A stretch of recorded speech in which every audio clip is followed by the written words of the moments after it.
So we are giving subcutaneous fluids. We're going to start off with a fairly large 20 gauge needle so that it doesn't take forever to withdraw the fluids. How do you stick that needle in the syringe? It twists on? Okay, and how do you take the cap off? So this is a lure lock connection. You just pull the cap straight off. Okay. So we're going to insert the needle into the septum and withdraw 20 mils of fluid, slightly over.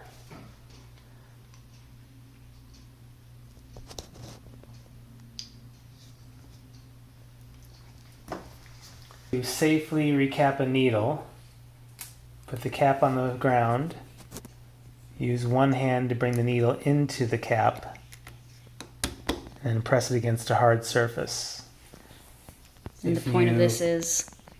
Press the cap on with two hands, there's a good chance the needle can bend and go through the cap into your fingers. Ask me how I know. To remove the needle, just twist it off the lure lock and put it someplace safe.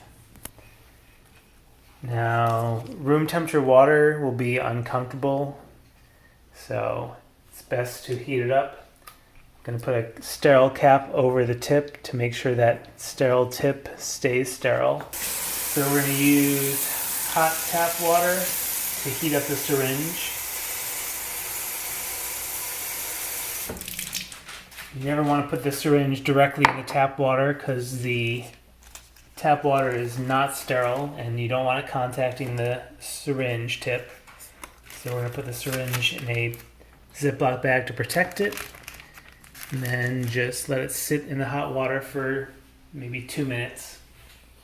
You can administer fluids with a normal needle, but it's much easier to use a butterfly needle, also known as a scalp vein set or a winged infusion set. This has a short length of tubing on it, which gives you much more flexibility. And that was 25 gauge? This is a 25 gauge by 3/4 inch butterfly needle. And it gets the butterfly name from these wings on the needle. So there's a protective cap over the male or female lure end. You take that protective cap off. Going to take the protective cap off of our now body temperature fluids and screw the lure lock on. And then we're going to get rid of the air by just pressing until we see a drop of fluid at the tip of the needle. Alright. It's obviously easier if you can distract them with soup or oil.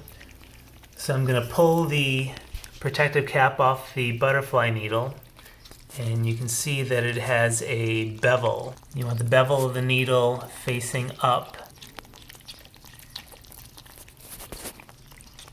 So we're going to tent the skin and put the needle horizontally under our fingers. We never want to go towards our fingers. We shaved Abby to make it easier since we have to give her fluids every single night. So I'm just going to grab some skin and tent it up. I'm going to hold the needle underneath my fingers and just go straight horizontally about 1/2 inch in.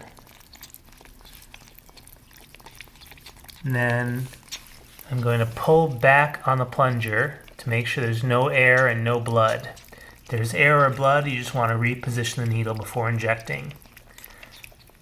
Now I'm going to start injecting, and I want to look for a nice bubble forming under the skin.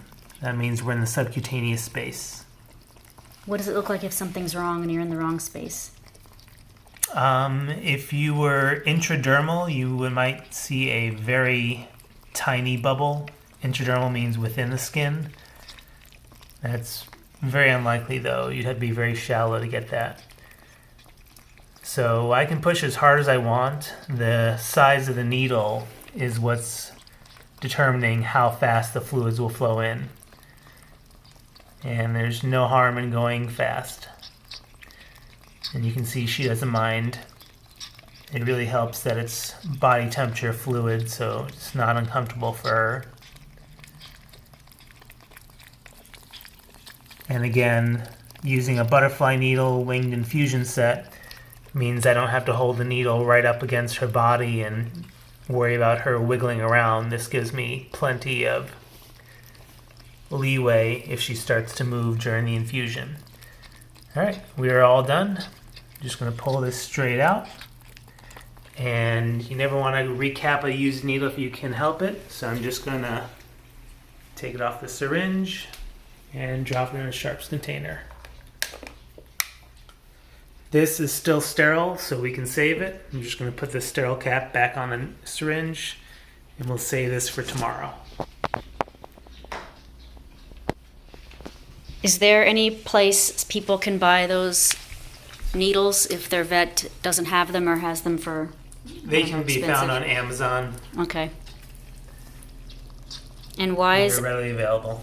Why is Abby... What about the fluids? Is that on Amazon too? Or that's the vet? The fluids you'll probably have to get from a vet because they require a prescription. Okay. And why is Abby on subcutaneous fluids? So Abby is in renal failure. Her kidneys are no longer working. And since ferrets can't get dialysis, the next best thing is diluting her wastes with extra fluids. So the fluids we gave are called lactated ringer solution, LRS, which is saline with a few other minerals added to make it closer to hypotonic,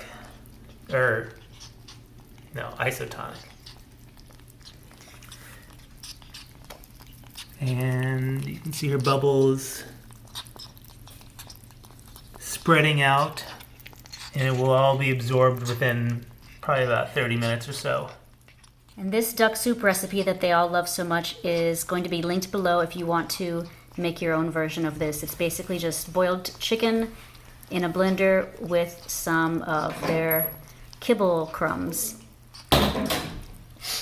Thank you for watching how to give subcutaneous fluids to a ferret. I hope this was helpful. If you have questions, please leave them in the comments, and if my husband can answer them, he will. Thank you.